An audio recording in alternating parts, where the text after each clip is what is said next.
Is Steve Cooper staying at Nottingham Forest, or is he about to be axed? Welcome to your Forest news with the latest on what's happening with the manager.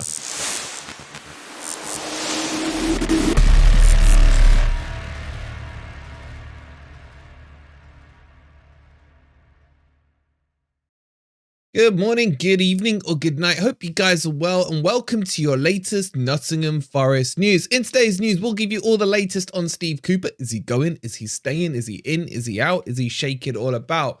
We'll also tell you about some of the transfer strategy that looks like it's going to happen at Nottingham Forest over the January window, especially involving all the loanee signings. If you're enjoying the content, please don't forget to hit that like button. Subscribe to Forest Fan TV if you're new. And let's jump into this, and we can only start, of course, yet again, with Steve Cooper.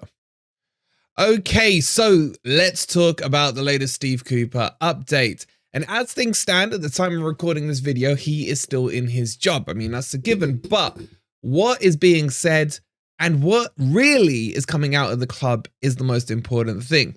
Well, at the moment, it has been radio silence from Nottingham Forest since after the Spurs game. Usually there's a few tweets here and there, a couple of pictures of the players and what have you. Either they've broken up early for Christmas, or there's a lot of discussions going on behind the scenes. And what are the journalists saying as well? Yet again, on that front, it's been complete radio silence. So let's talk about the journalists' side first, because the journalists are scared. The mainstream media, they are scared to report one way or the other on Steve Cooper. Why? Because they've been burnt so many times about it. After the Leicester game last year, they were reporting that basically he had hours to go, and then he got given a new contract.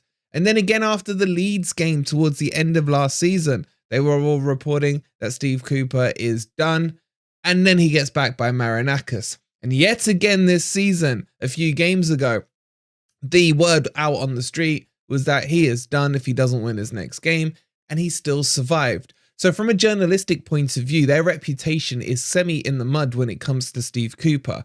So I don't expect any journalists to come out and be brave enough to try and be first out with the news. And what we do know is from the actual club is that Marinakis first started having his anger and his doubts on Steve Cooper after the Luton game.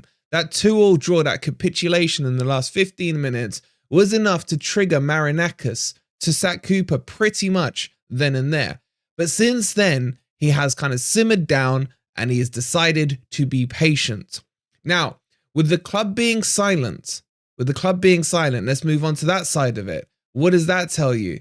It tells you two things. It depends which way you want to look at it.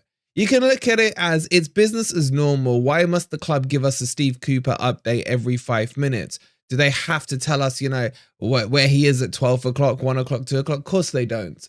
But at the same time, the unrest and the wondering is there, not just in the fan base, but in the general sporting world itself. So do I expect a club statement on this? No.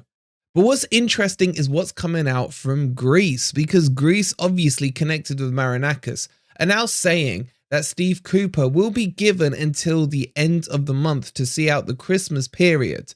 Basically until the Manchester United game on the 30th. And once that's happened, a decision will be made. How do I read this?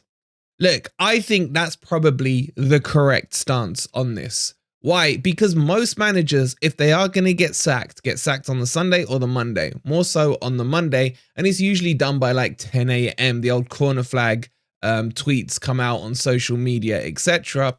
And that's how you know the manager is done. There's also usually a huge build-up into it. I mean, if we look at the one example from this year of a Premier League manager that's been sacked, was Heckingbottom from Sheffield United.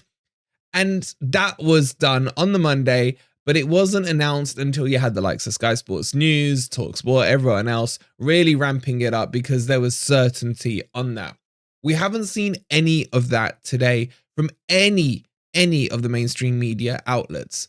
So Cooper going today looks very, very unlikely.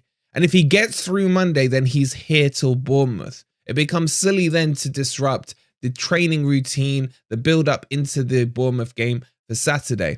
And if he gets Bournemouth, as I said on the stream yesterday, then subject to him not getting slapped like 4-5, maybe even 3-0 against them. Then the Newcastle game is a couple of days later, and then the Manchester United game follows that straight away. So if you Cooper out, well, you're going to have to be patient. If you Cooper in, well, you've been bought probably another week or two with Steve Cooper at the helm. But what do I think of this? I still revert to what I said a week or so ago. If you Cooper in or you're Cooper out, the stability of the club is way more important. And uncertainty does not bring stability. So I still think, although they are under no obligation to do it, that Forest should be coming out and piping up one way or the other and saying whether or not Cooper is in a job. Now, I still feel this is kicking the can down the road, because what happens if we do lose to Bournemouth and then we draw to Newcastle, then lose to Man U? You've basically thrown away potentially 9 points, or, I'm not saying we're going to get 9 points, but that kind of measure. And then the other argument I'm hearing a lot of is, well, these are tough games for someone to come in on. You can't expect someone to come in against Bournemouth, who are in good form, Newcastle away, which is one of the hardest away trips, and then Man U. I mean, well, who knows what you get with Man U. Let's wait till January and give him something a bit easier. Well, looking ahead to January, we have 2 Premier League games, one being Brentford away and the other one being Arsenal at home.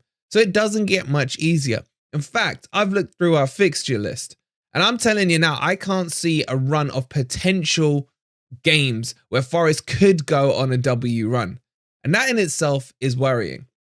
And then you've got AFCON. You got AFCON to come in on all of this. With Forest losing up to 8 players depending on fitness, that's, nearly a third or a quarter of our squad that we're going to miss out on. Does any manager want to walk into that? And then how are Forest going to cope? And to add on top of all of that, Ivan Toney's ban gets rescinded 4 days before Forest play Brentford.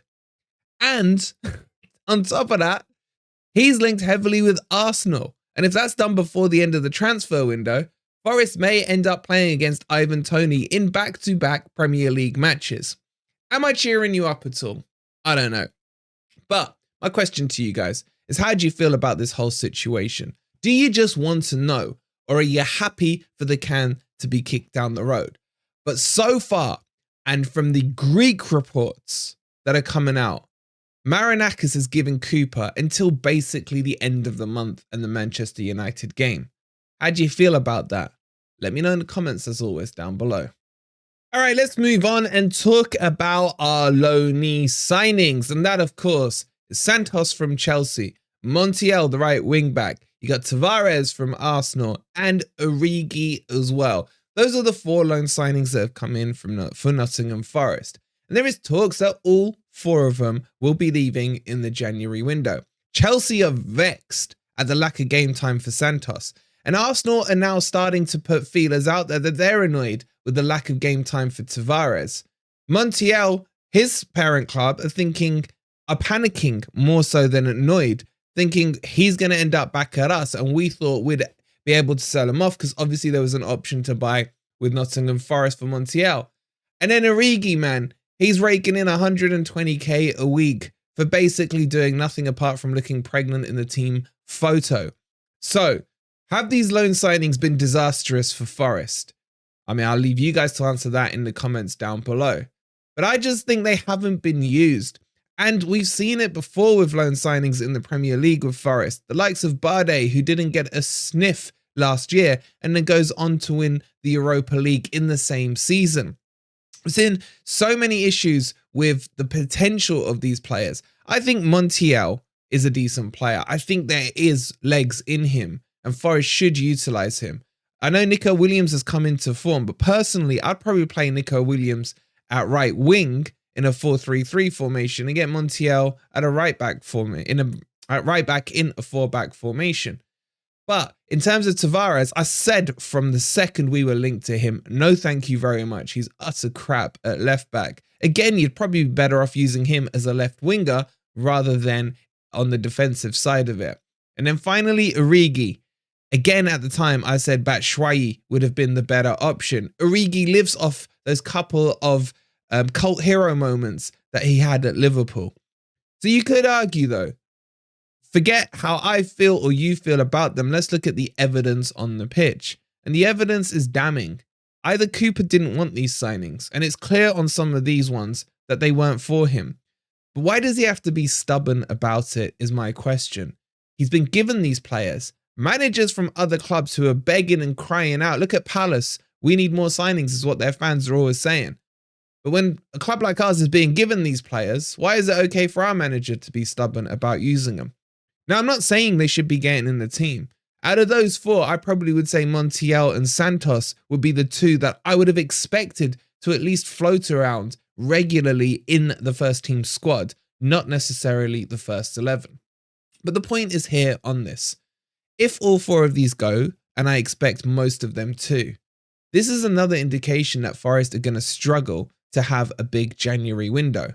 All the talk at the moment is Forest need to buy a striker and maybe another goalkeeper. Oh, by the way, we need a couple of wingers. I will tell you for a fact right now, Forest don't have the money, or should I say the leeway to do that when it comes to FFP. How do I know this? Because if you look at the summer deals, if you look at how much we had to hold out for Brennan Johnson to be sold before we could get those last few transfers, Forest weren't that haphazard or panicky on the last day. The problem was that money needed to be released from the Brennan Johnson deal to allow us to stay within FFP and to allow us to get the likes of Sangare, Callum Hudson-Odoi, all those other ones that came lastminute.com. So Forest won't be splashing out that much. And we know Nino looks set to be coming to Forest for 6 million. So how much money realistically do you think there's going to be to spend on this shiny new striker that everyone's crying out for? I don't see it happening, but I do see it happening as a loan deal. And that's why I think it's imperative that if these four players aren't used, and if there is the clause in the contract for them to go back, then if they're not going to be used, they might as well go back and be replaced by players that could potentially get into the team, especially with everyone we're losing towards for the AFCON tournament. So I'm being realistic about this January window. I think we need to see more exits than people coming out in. And the ones that are coming in need to be surgically kind of recruited into the right positions and used, and the money will be tight. Look, I know this video is probably coming across as a bit of a downer. It's not all doom and gloom. At the end of the day, we're still not in the relegation zone. We still have a 5-point cushion, even though Luton have a game in hand. But what I do know for sure is something has to give, and something has to give sooner rather than later. The longer we kick the can down the road, the closer we end up to Big Sam. And that is my worry. Hope you've enjoyed the video. Get all your thoughts in down below. Hit that like button if you haven't already. Tonight, we got Beat the Drop for you at 7 p.m. Let's hope there's a few gloomy other sets of fans out there apart from us right now. Thank you so much for watching. We'll see you then. Come on, you Reds.